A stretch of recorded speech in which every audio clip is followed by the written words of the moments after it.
Assalamualaikum warahmatullahi wabarakatuh. Hai teman-teman, bergabung lagi di channel kita. Kali ini kami akan membawakan materi tentang seluk-beluk metodologi studi Islam. Nah, sebelum kita berangkat ke materi-materi yang sudah mendalam, marilah kita mempelajari tentang pengantar metodologi studi Islam. Sebelum kita masuk materi, marilah kita berdoa masing-masing. Berdoa mulai. Amin amin ya robbal alamin. Semoga kita tetap dalam lindungannya. Oke, next. Pengantar metodologi studi Islam. Nah, sebenarnya metodologi itu berasal dari kata bahasa Yunani, yakni meta, metodos, dan logos.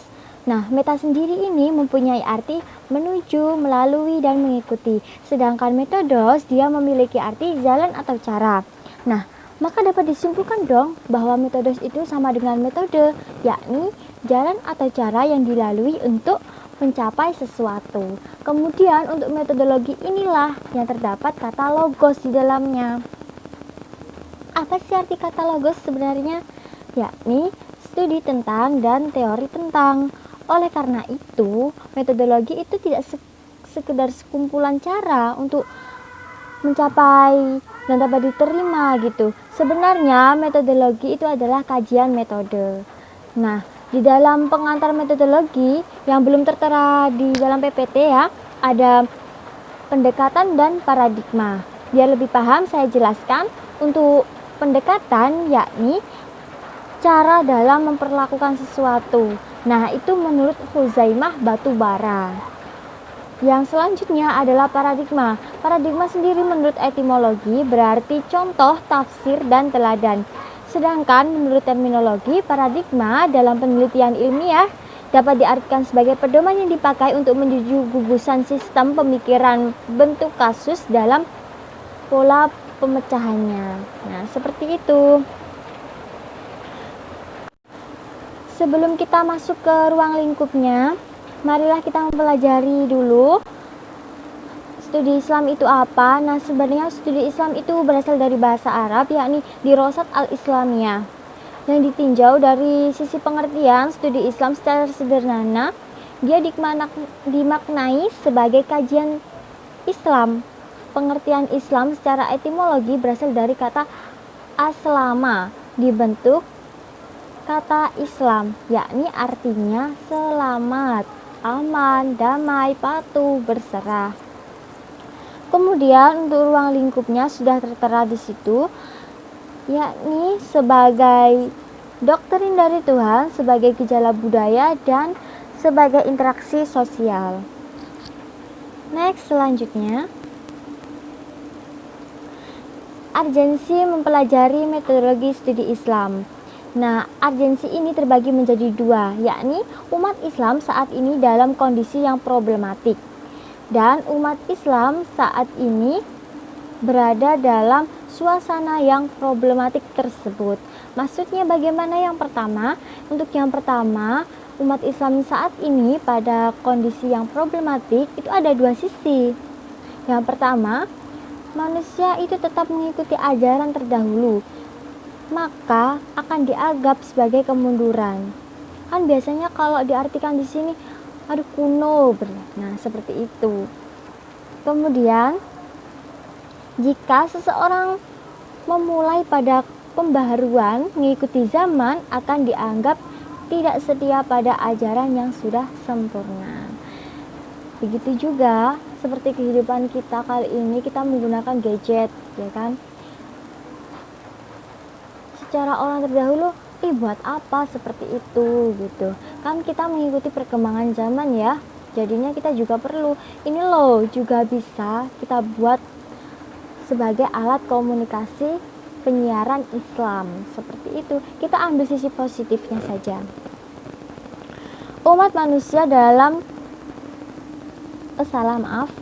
umat manusia dan peradabannya berada dalam suasana problematik tersebut.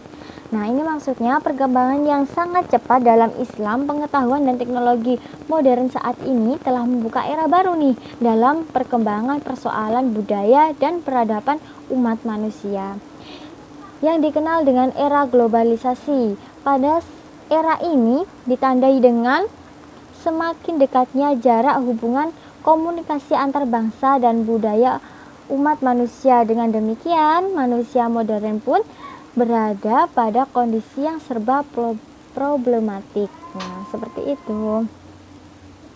Selanjutnya, untuk aspek metodologi studi Islam itu ada dua aspek, yakni sasaran keagamaan dan sasaran keilmuan. Sebelumnya, aspek itu ada yang bersifat dogmatis. Maksudnya gimana sih dogmatis? Yakni orang itu mengikuti ajaran tersebut tapi dengan cara ikut-ikutan tanpa berpikir begitu. Yang satunya dalam bidang ilmiah terdapat sikap rasional dan terbuka. Nah, kalau rasional ini beliau pikir-pikir dulu, oh ini gimana ya kalau aku ikut ini begitu. Oke, selanjutnya yakni sejarah pertumbuhan dan perkembangan studi Islam, yakni berasal dari Nabi Muhammad semenjak diutus sebagai Rasul. Nah, Nabi Muhammad ini sebagai pembimbing agama dan politik satu-satunya bagi umat muslimin, baik dari wahyu Al-Quran maupun hadis pada zamannya gitu. Sedangkan menurut Fahlur Rahman, studi Islam dalam bentuk metodologi muncul pada tahun 50 sampai 150 Hijriah atau 670 sampai 767 Masehi. Maka merupakan munculnya mazhab-mazhab ketika itu. Pendekatan metodologi seperti ilmu kalam, usul fikih, ilmu tafsir, dan ilmu hadis. Oke, bab selanjutnya kita akan membahas Islam dan studi agama. Sebelumnya kita harus mengetahui pengertian dari Islam itu sendiri. Nah, sebenarnya Islam berasal dari bahasa Arab, yakni dinul Islam. Secara etimologi dan terminologi tersusun dari dua kata nih, din dan Islam. Untuk din sendiri dia berarti agama, sedangkan untuk Islam secara terminologis berasal dari kata salima yang berarti selamat, damai, sejahtera, lalu muncul kata aslama yang berarti keselamatan dan mendamaikan. Universalisme Islam. Islam yang agung adalah suatu karakteristiknya. Nah, universalisme Islam ini merupakan salah satu karakteristik Islam yang sangat agung. Maksudnya gimana? Dia sebagai risalah Islam yang ditunjukkan untuk semua umat, segenap ras, bangsa, serta untuk semua lapisan masyarakat. Jadi tidak pandang itu apakah miskin, kaya, semuanya berhak untuk beragama Islam. Gitu. Kemudian, dimensi baru kedatangan Islam. Kedatangan Islam telah memberikan dimensi-dimensi baru terhadap agama-agama lain.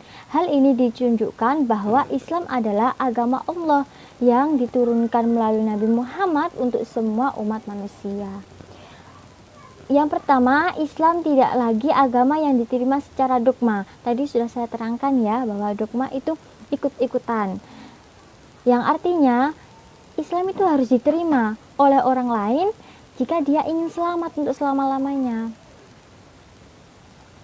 Yang kedua, ajaran agama Islam tidak hanya terbatas pada kehidupan setelah mati. Oke, Islam sebagai jalan tengah. Berdasarkan kenyataan dan penjelasan yang telah dibuat, jelas didapati bahwa wasatiyah sebagai manhaj pemikiran yang sangat jitu dalam kalangan ulama Melayu telah memainkan peranan penting nih dalam pendidikan semua pendidikan manusia, masyarakat di sana. Nah, beliau kan rantau, jadinya dia harus mementingkan untuk keselamatan sosial dan menghargai keamanan global. Nah, seharusnya ini harus dipahami oleh para ilmuwan Islam dan masyarakat Islam pada umumnya. Oleh karena itu, pemikiran wasatiyah yang dibawa oleh aliran Ahlus Sunnah wal Jamaah sangat berjasa. Seharusnya masyarakat saat ini berterusan memegang Ahlus Sunnah wal Jamaah dan mempertahankan di alam Melayu sana untuk para ulama Melayu. Selanjutnya, agama dan peradaban. Munculnya agama Islam, terutama agama-agama saat ini pada misi dan dakwahnya di tengah-tengah kehidupan manusia telah membentuk karakteristik peradaban tersendiri yang mendorong terjadinya benturan peradaban yang diasumsikan dengan bentuk terjadinya benturan antar kelompok dari berbagai peradaban. Benturan ini yang diyakini sebagai suatu keniscayaan, terutama dipicu oleh modernitas yang pada ujungnya membuahkan sekularisasi. Nah, sesuai dengan asumsi-asumsi di atas, dapat dicetuskan oleh Samuel Huntington, masih dapat dikritisi karena beberapa alasan. Namun dengan demikian, toleransi antara peradaban tersebut perlu dilaksanakan. Oke. Islam menyatukan bangsa-bangsa dunia. Ide pokok sebuah ajaran agama ada baiknya, serta tujuannya pasti mengajak kepada kebaikan semua. Jelas ya, untuk kebaikan semua agama itu mengajak kita kepada kebaikan. Tapi kebaikan itu kadang tidak bisa kita jalankan bersama.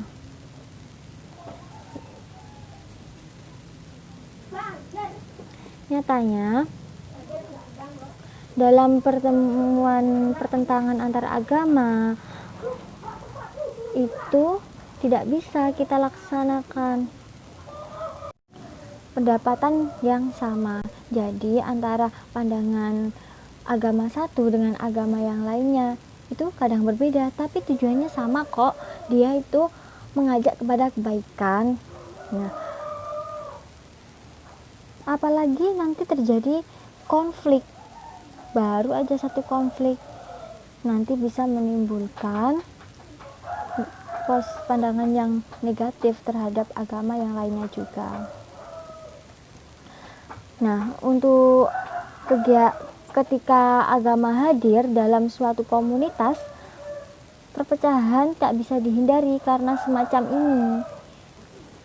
Nah, agama sebagai nilai faktor disintegrasi. Oke, next. Urgensi dan tujuan studi Islam. Tadi sudah diterangkan ya untuk studi Islam itu apa. Yaudah, saya akan membahas lagi tentang studi Islam. Secara etimologi, merupakan bahasa Arab yang berarti dirosah Islamiyah. Dalam kajian Islam disebut oleh orang barat itu Islamic, sedangkan untuk studi ada studies. Secara harfiah adalah kajian tentang hal-hal yang berkaitan dengan keislaman. Secara etimologis adalah kajian secara sistematis dan terpadu untuk mengetahui, memakai, menganalisis, serta mendalam hal-hal yang berkaitan dengan pokok ajaran Islam, sejarah Islam maupun realita kehidupan Islam yang sudah ada di kehidupan nyata. Seperti itu. Untuk urgensi studi Islam dalam kehidupan, yakni yang pertama, umat Islam saat ini berada pada kondisi yang problematik. Sudah saya terangkan ya tadi. Yang kedua, umat Islam dan peradaban berada dalam suasana problematik tersebut. Yang ketiga, untuk mempelajari secara mendalam sumber dan dasar agama Islam yang tepat, abadi, dan dinamis, agama Islam sebagai agama yang samawi. Nah, ini belum saya terangkan. Untuk yang ini, agama samawi yang terakhir dibawa ajaran-ajaran yang bersifat final. Jadi agama Islam itu agama yang terakhir dan mampu memecahkan masalah-masalah kehidupan manusia sesuai dengan realita keadaan kita sekarang. Permasalahan dan tantangan dan tuntunan kehidupan maupun pertumbuhan-pertumbuhan pada menjadi yang kompleks, menimbulkan pertumbuhan dan perkembangan sistem kehidupan budaya dan peradaban manusia yang semakin maju dan modern. Yang keempat, untuk mempelajari secara mendalam prinsip-prinsip dan menilai ajaran agama Islam dan sebagai bimbingan dan mengarahkan serta mengontrol perkembangan budaya dan peradaban manusia pada zaman modern. Kemudian untuk tujuan studi Islam yang sudah tertera di PPT untuk memahami dan mendalami serta membahas ajaran-ajaran Islam agar mereka mengamalkan secara benar serta menjadikan sebagai pegangan dan pedoman hidup. Yang kedua, menjadikan ajaran-ajaran Islam sebagai wacana ilmiah secara transparan yang dapat diterima oleh berbagai kalangan. Menurut pemikiran kaum Marxis, doktrin agama dianggap sebagai candu masyarakat yang melalaikan manusia terhadap berbagai penindasan kaum borjuis. Lantas, apakah doktrin kepercayaan agama memang bersifat yang demikian? Nah, sesuai dengan pernyataan Karl Marx yang dilatar belakangi oleh konteks yang demikian, namun perlu diketahui bahwa agama, terutama Islam, sama sekali tidak menganjurkan manusia lalai dengan tindakan keadilan yang ada di dalam matanya, yang ada di depan matanya. Maaf, ada kesalahan. Oke, selanjutnya kita beralih ke bab 4, yakni manusia dan kebutuhan doktrin agama. Sebelumnya, agama adalah kata yang berasal dari bahasa Arab yang berarti ad-din, yang artinya kepatuhan, kekuasaan, atau kecenderungan. Agama secara etimologi berasal dari bahasa Sanskerta, dari gabungan a dan gama. Nah, artinya untuk a sendiri yakni tidak, sedangkan gama artinya kacau. Berarti kalau dijadikan satu, agama adalah tidak kacau. Maksudnya, orang-orang yang memeluk agama dan mengamalkan ajaran-ajarannya dengan sungguh-sungguh, hidupnya tidak akan kacau, tidak akan mengalami kekacauan. Agama juga merupakan terjemahan dari bahasa Inggris, yakni religion, atau dalam bahasa Indonesianya religi, yang artinya kepercayaan dan penyembahan Tuhan. Jadi dapat disimpulkan bahwa agama adalah suatu kepercayaan, keyakinan kepada yang mutlak, yang dimana keyakinan tersebut dianggap yang paling benar. Oke, untuk agama dan perkembangan, agama Islam ini pertama kali lahir di Makkah, Saudi. Para pemeluknya menyebarkan agama Islam ini lewat beberapa jalur. Salah satu teori menyebutkan bahwa agama Islam di Indonesia masuk lewat jalur perdagangan. Nah, ketika Islam menyebarkan agama dan budaya ke Indonesia, prosesnya cenderung berjalan dengan damai. Karena itu, raja-raja di sana sangat menerimanya dengan hangat, dengan baik. Nah, selain perdagangan, juga menyebarkannya lewat jalur perkawinan, pendidikan, seni, budaya. Adapun teori-teori yang menyebutkan bahwa tentang asal Islam di Indonesia, yakni dari Gujarat, Arab, dan Persia. Perkembangan agama Islam di Indonesia semakin pesat, dan perkembangannya di kerajaan-kerajaan Islam yang lainnya juga semakin bertambah. Pada abad ke-13 dan ke-18, kerajaan tersebut dapat dibagi berdasarkan lokasi pusat pemerintahan mereka, yakni Sumatera, Jawa, Sulawesi, dan Maluku. Menyusul kerajaan Perlak, berdirinya pula kerajaan Samudra Pasai. Bukti sejarah adanya kerajaan ini ditulis oleh Ibnu Battuta, seorang utusan kerajaan Delhi ke Tiongkok. Dalam perjalanan dari India ke Tiongkok, Ibnu Battuta itu singgah ke Samudra Pasai dan berkunjung ke istana Sultan Malik Az-Zahir. Dari hasil kunjungannya ke kerajaan Islam Samudra Pasai, diketahui bahwa Samudra Pasai merupakan pelabuhan penting tempat kapal-kapal India dan Tiongkok berlabuh.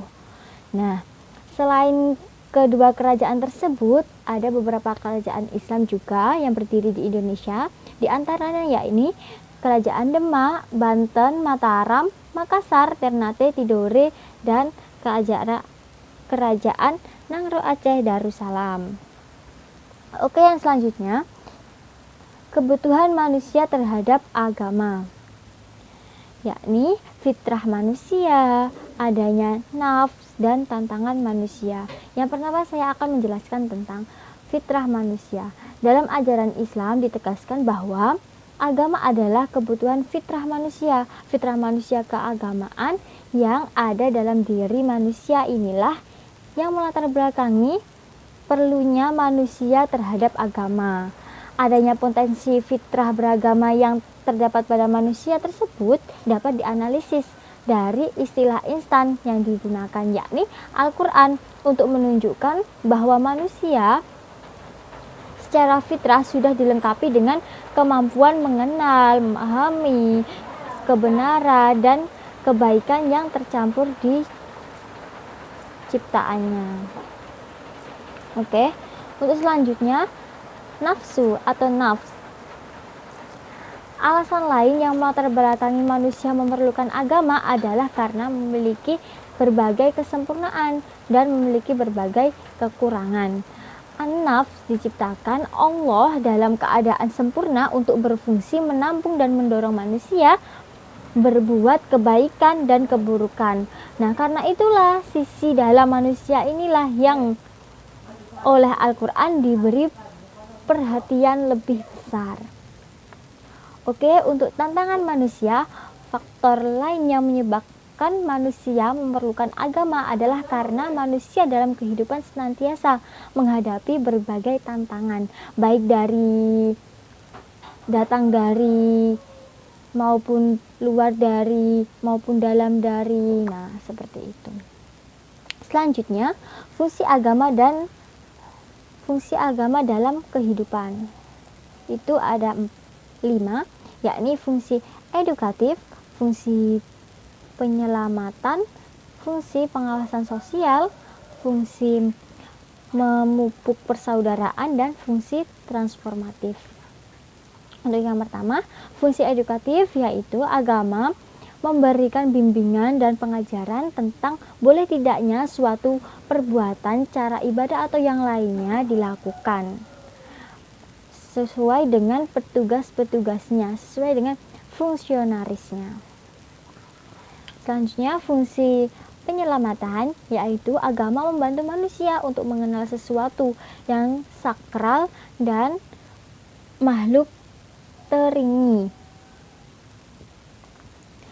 ataupun Tuhan dan berkomunikasi dengannya, sehingga dalam hubungan ini manusia percaya dapat memperoleh apa yang diinginkannya. Fungsi pengawasan sosial yaitu agama mengamankan dan melestarikan kaidah-kaidah moral yang dianggapnya baik dari perbuatan destruktif dari agama baru maupun sistem agama hukum yang modern.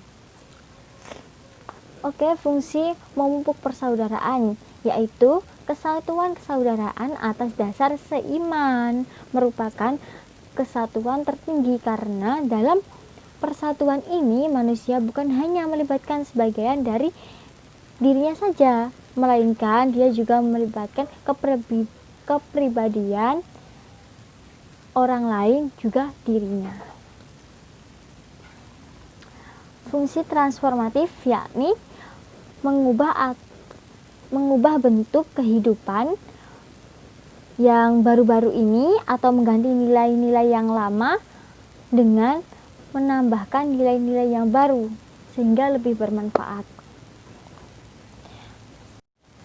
Oke, selanjutnya rasa ingin tahu manusia. Manusia lahir itu tanpa mengetahui sesuatu. Ketika yang apa yang harusnya diketahui, petunjuk Allah dan akal sebagai potensi manusia saat itu, ilmu dan teknologi sebagai pendukungnya saat itu. Nah, dengan demikian manusia akan berusaha ingin tahu, oh itu yang namanya ini yang namanya ini, begitu. Sehingga dalam mematuhi segala hajatnya, manusia hanya dapat mencoba, mempelajari, meneliti, memahami, memanfaatkan yang ada dalam dirinya dan yang ada di alam semesta ini, begitu. Oke, pembahasan bab kelima tentang pendekatan metodologi studi Islam yang terdiri dari teologis, antropologis, sosiologis, filosofis, terus historis, kebudayaan, interdisiplin, psikologis. Nah, di situ saya akan menerangkan untuk masing-masing dari pendekatan tersebut. Yang pertama yakni pendekatan teologis. Maksudnya apa sih pendekatan teologis ini? Sebenarnya teologis itu berasal dari bahasa Yunani, yakni theos, yang artinya Tuhan, sedangkan logos ilmu pengetahuan, yang mana jika digabungkan dia memiliki arti ilmu Tuhan yang dipelajari tentang pengetahuan secara universal dan dapat mengkaji atau mempelajari tentang Tuhan ketuhanan. Bahkan meskipun dengan wujud Tuhan itu seperti tidak ada, namun sepertinya ada, sebenarnya ada gitu. Buktinya apa? Ya buktinya adanya alam semesta ini, adanya kita beserta dunia ini. Oke, untuk pendekatan antropologis dalam kajian fenomena kehidupan masyarakat telah dilakukan para pengkajian sosial dan budaya di wilayah barat. Dan pada gilirannya, pendekatan antropologis saat ini juga dimanfaatkan oleh semua kalangan masyarakat untuk meneliti fenomena keagamaan yang sekarang. Selanjutnya, pendekatan sosiologis. Pendekatan sosiologis dalam studi Islam pada dasarnya saat berguna bagi pengembangan ajaran Islam berkaitan dengan persoalan masyarakat terbukti dalam Al-Quran, banyaknya ayat-ayat yang berkaitan dengan masalah sosial, muamalah, dan dalam saat itu konsep masyarakat dalam Islam juga menganut beberapa persamaan dan kewajiban. Keseimbangan antara individu dan masyarakat, keseimbangan antara hak dan kewajiban, dan keseimbangan antara hak masyarakat dan kewajiban masyarakat, baik itu individu maupun masyarakat, begitu. Selanjutnya pendekatan filosofis. Pendekatan filosofis yaitu berasal dari bahasa Yunani, yakni filosofia, yang memiliki makna berarti rasa atau cinta dalam kebijaksanaan, yang berarti tidak ada sekat dalam memiliki keinginan dalam mematuhi pengetahuan yang mendalami bagaimana kita dalam memahami ajaran Islam. Selanjutnya, pendekatan historis. Nah, apa sih pentingnya pendekatan historis ini? Perlu diingat ya, bahwa rata-rata disiplin keilmuan dari Islam tidak lepas dari peristiwa atau sejarah, baik yang berhubungan dengan waktu, lokasi, format peristiwa yang terjadi. Melalui pendekatan historis dalam studi Islam ditemukan berbagai manfaat yang amat berharga guna merumuskan secara benar berbagai tentang kajian Islam dengan tepat. Nah, itulah diadakan kajian historis dari peristiwa-peristiwa sebelumnya. Dari sini maka seseorang tidak akan memahami agama luar dari konteks historinya, begitu. Selanjutnya, pendekatan budaya. Pendekatan kebudayaan ini dalam studi agama Islam sangat diperlukan sebagai alat metode untuk mencapai corak keagamaan yang dipunyai oleh semua masyarakat, semua para warganya, untuk dapat mengarahkan dan menambahkan keinginan agama yang dipunyai oleh warga masyarakat tersebut sesuai dengan ajaran Islam tanpa harus menimbulkan pertentangan dengan para warga tersebut.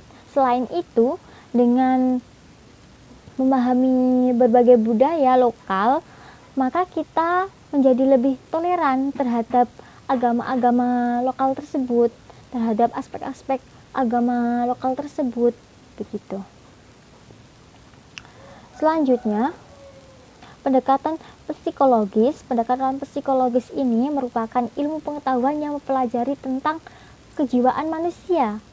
Jadi jiwa manusia itu dipelajari dari perilakunya, kenyataannya setiap hari dalam dia bertingkah, perilaku, akhlaknya. Nah, objek formal psikologis merupakan jiwa manusia. Jiwa manusia bersifat abstrak dan tidak konkret, karena itu manusia memenuhi unsur empiris psikologi sebagai ilmu pengetahuan. Maka psikologi mempelajari gejala-gejala jiwa manusia yang tampak dari secara lahir. Pendekatan psikologis merupakan pendekatan yang bertujuan untuk melihat keadaan jiwa pribadi yang beragama.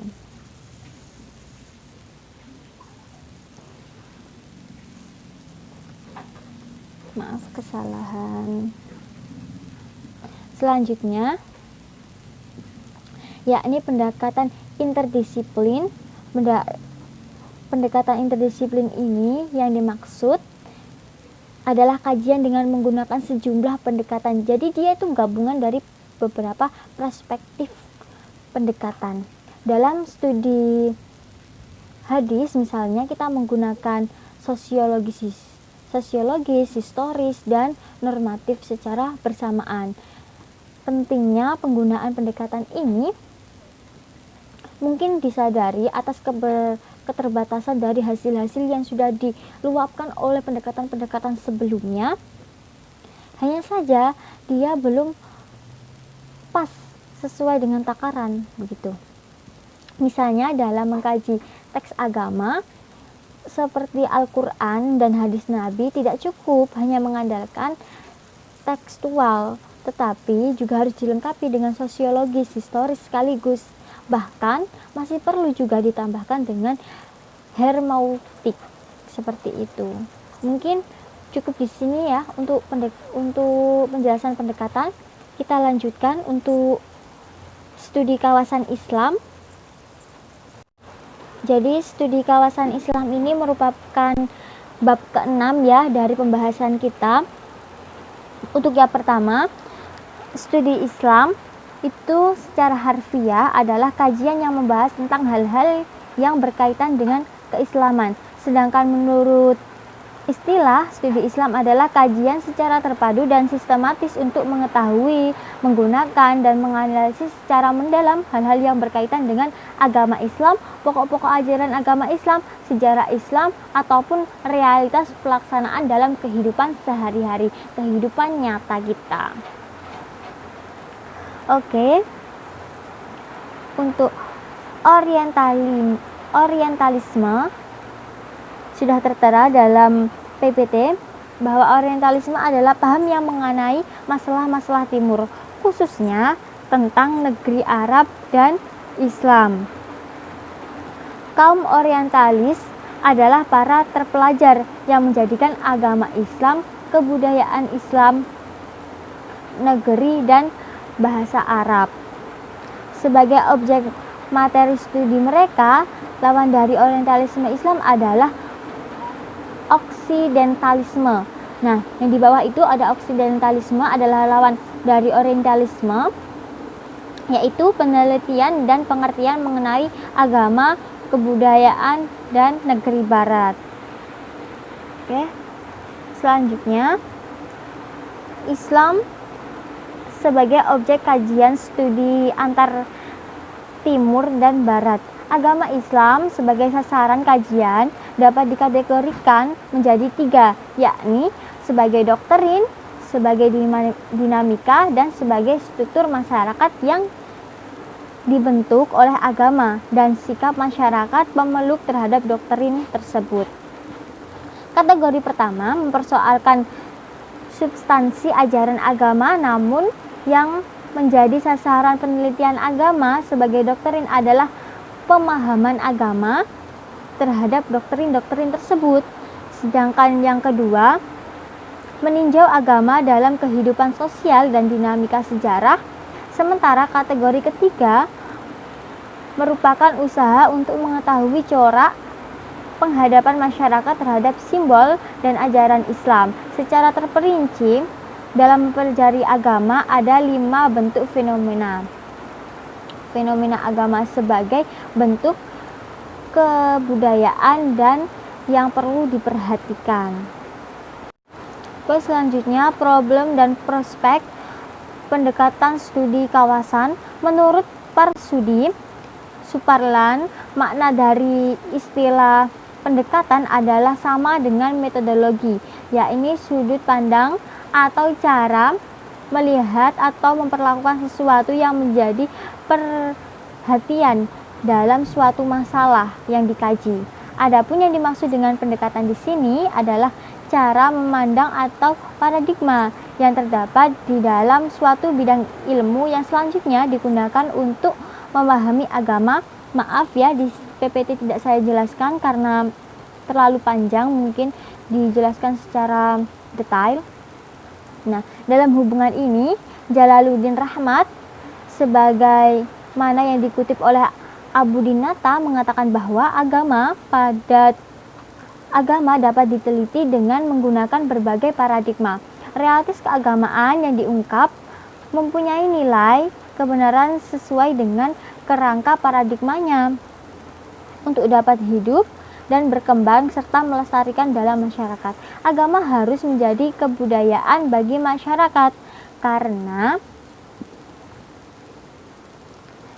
setiap masyarakat memiliki kebudayaan yang digunakan sebagai pedoman untuk memanfaatkan lingkungan kehidupannya guna kelangsungan hidupnya yang mencakup dengan kehidupan atau kebutuhan biologi dan kehidupan sosiologi dan adab integratif. Jadi, untuk pendekatan studi area merupakan pendekatan yang meliputi bidang kesejahteraan, linguistik, dan semua cabang ilmu serta pengetahuan yang berkaitan dengan pertumbuhan dan perkembangan peradaban dan kebudayaan terhadap masyarakat di suatu wilayah atau kawasan. Problematika yang dihadapi oleh peneliti keagamaan menggunakan pendekatan studi area dalam studi Islam dan komunitas Muslim berbanding lurus besarnya dengan objek suatu wilayah yang akan diselidiki. Jadi semakin kompleks objek yang jadi sasaran penyelidikan, maka juga semakin luas tuh wilayah yang dijangkaunya. Maka segala persiapan yang diperlukan untuk menerapkan studi area juga semakin besar. Selanjutnya, ruang lingkup studi Islam. Nah, di sini sudah tertera bahwa ruang lingkup itu terdiri dari bidang agama, ibadah, akidah, ilmu, kebudayaan, pendidikan, sosial, kehidupan ekonomi, dan kesehatan. Mungkin itu bisa kita nalar ya, maksudnya bagaimana. Bisa kita juga cari pedoman-pedoman lain, bisa kita cari referensi-referensi lain di internet. Coba kalian pelajari sendiri untuk materi ruang lingkup studi Islam. Selanjutnya, bab selanjutnya akan dilanjut. Bismillahirrahmanirrahim. Selanjutnya saya akan meneruskan mengenai pembahasan sumber dan karakteristik ajaran Islam. Seperti halnya yang sudah kita ketahui, Islam merupakan nama agama yang berasal dari Allah Subhanahu wa taala. Sumber ajaran Islam yang utama adalah Al-Quran, sedangkan As-Sunnah sebagai sumber hukum yang kedua. Ketentuan ini sesuai dengan agama Islam sebagai wahyu yang berasal dari Allah Subhanahu wa taala yang penjabarannya dilakukan oleh Nabi Muhammad SAW. Sedangkan ra'yu atau akal pikiran sebagai alat untuk memahami Al-Quran dan As-Sunnah. Pada hakikatnya, sumber ajaran Islam terdiri atas sumber primer dan sekunder. di mana sumber ajaran Islam primer meliputi Al-Quran dan Al-Hadis atau As-Sunnah, sedangkan sumber Islam sekunder yaitu ijtihad, di mana ijtihad ini terbagi menjadi berbagai macam, yaitu ada ijma, qiyas, uraf, sudut-dariyat, istishab, masalah mursalah. Selanjutnya adalah karakteristik Islam. Karakteristik adalah sesuatu yang mempunyai karakter atau sifat yang khas. Sedangkan karakteristik Islam sendiri adalah sifatnya yang universal sehingga mampu menjangkau lapisan masyarakat yang berlainan dan beragam model dan bentuknya. Karakteristik Islam antara normativitas dan historitas. Norma ajaran, acuan, ketentuan tentang masalah yang baik dan buruk, yang boleh dilakukan dan yang tidak boleh dilakukan. Islam normatif yaitu Islam sebagai wahyu. Sedangkan Islam historis adalah Islam sebagai sejarah. Karena seperti yang sudah kita ketahui bahwa Islam itu tidak terlepas dari sebuah perjalanan historis yang amat panjang dan konkret. Metode memahami sumber ajaran Islam. Metodologi ulumul Quran. Jadi dalam memahami sumber ajaran Islam itu terdiri berbagai metodologi, karena tidak mungkin kita memahami secara langsung sumber-sumber Al-Quran seperti Al-Quran yang sifatnya masih global. Berdasarkan pada adanya upaya penafsiran Al-Quran dari sejak zaman Rasulullah SAW hingga saat ini, ulumul tafsir digunakan untuk mengetahui kandungan kitabullah yang diturunkan kepada Nabi Muhammad. Sedangkan metodologi ulumul hadis merupakan metodologi yang digunakan untuk mengetahui fungsi terhadap Al-Quran dan hadis serta menekankan fungsi dan maksud firman Allah. Berbagai metode penelitian filsafat Islam juga dilakukan para ahli dengan tujuan untuk dijadikan bahan perbandingan bagi perkembangan filsafat Islam selanjutnya. Untuk tasawuf merupakan salah satu bidang budi Islam. Untuk tasawuf merupakan salah satu bidang studi Islam yang memusatkan perhatian pada aspek rohani manusia yang dapat menimbulkan akhlak mulia di dalam tasawuf. Pada metodologi ini dapat diketahui bahwa model penelitian yang digunakan adalah penelitian eksploratif, deskriptif, dan menggunakan pendekatan sejarah, serta dapat mengetahui latar belakang sosial politik. Karena tidak mungkin seiringnya waktu kita hanya berpatok pada itu, semakin canggihnya dunia intelek memungkinkan seseorang untuk berada dalam pemikiran modern. Untuk pemikiran modern sendiri dapat diartikan sebagai arah pemikiran yang maju menuju kepada pembaharuan. Pemikiran ini ada dua macam, yaitu metodologi pemikiran modern yang sekuler dan agamis. Selanjutnya ada metodologi pendidikan Islam yang merupakan cara atau usaha yang dilakukan untuk kegiatan membimbing dan mengajarkan dalam memahami Islam. Selanjutnya ada metodologi tekstual, di mana dia menekankan pada signifikan teks-teks Al-Quran dan hadis sebagai kajian Islam dan mengacu pada adanya yang tertera dalam Al-Quran atau hadis. Metodologi konseptual merupakan metode untuk memahami dalam kerangka konteksnya, baik ruang dan waktu. Dan yang terakhir adalah metode muqaranah madzhab, yaitu cara memahami Islam dengan membandingkan hukum yang terdapat dalam berbagai mazhab.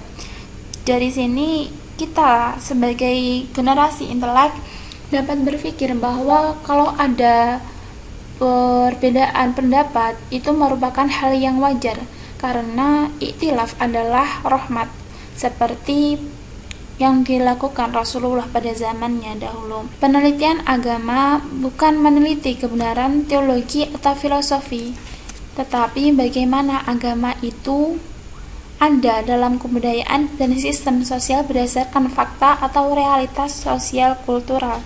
Itu merupakan salah satu pemikiran dari model penelitian. Penelitian agama bukanlah meneliti hakikat agama dalam arti wahyu, melainkan meneliti manusia yang menghayati, meyakini, dan memperoleh pengaruh dari agama. Dengan kata lain, penelitian agama bukan meneliti kebenaran teologi atau filosofi, tetapi bagaimana agama itu ada dalam kebudayaan dan sistem sosial berdasarkan fakta atau realitas sosial kultural. Penelitian agama lebih ditekankan pada aspek pemikiran dan interaksi sosial. Pada aspek pemikiran, menggunakan metode filsafat dan ilmu-ilmu humaniora. Sedangkan pada aspek interaksi sosial, yakni penelitian keagamaan sebagai produk interaksi sosial, menggunakan pendekatan sosiologi, antropologi, historia, atau sejarah sosial yang biasa berlaku, dan sebagainya. Selanjutnya, penelitian keagamaan mengandung arti upaya menemukan jawaban atas sejumlah masalah berdasarkan data-data yang terkumpul dengan permasalahan-permasalahan keagamaan. Yang selanjutnya adalah Islam dan gagasan universalnya. Agama ternyata memiliki banyak wajah, multi-face, artinya bukan lagi suatu single face, nggak melulu itu gitu loh maksudnya ya. Selain ciri-ciri dan sifatnya yang konvensional yang mengasumsikan persoalan keagamaan sebagai semata permasalahan ketuhanan, ternyata memiliki kaitannya yang erat dengan persoalan-persoalan historis kultural. Ada ketercampur adukan antara agama di satu sisi dan campur tangan penganutnya di sisi lain.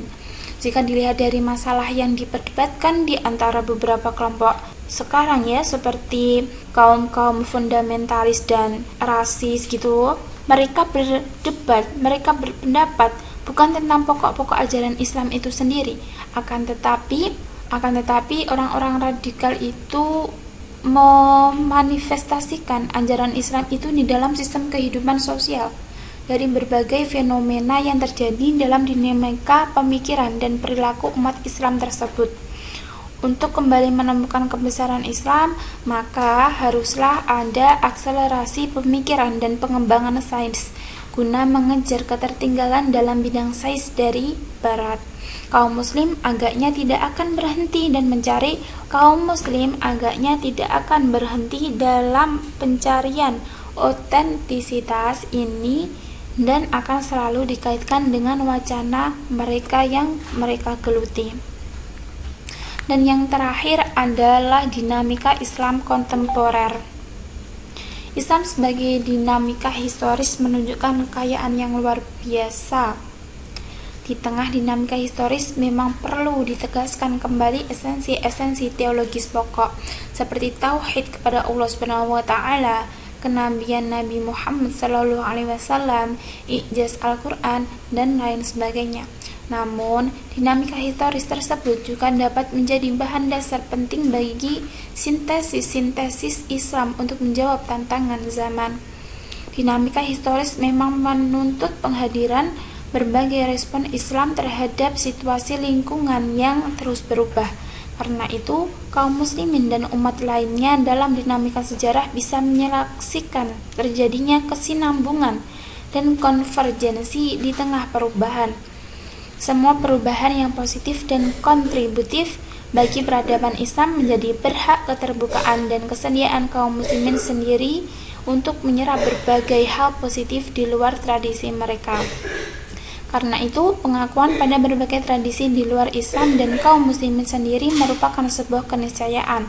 Pengakuan tersebut merupakan persyaratan krusial bagi setiap masyarakat yang berkeinginan dan berusaha merespon secara tepat berbagai perubahan yang tidak bisa dielakkan manusia dan peradabannya di masa kini dan mendatang.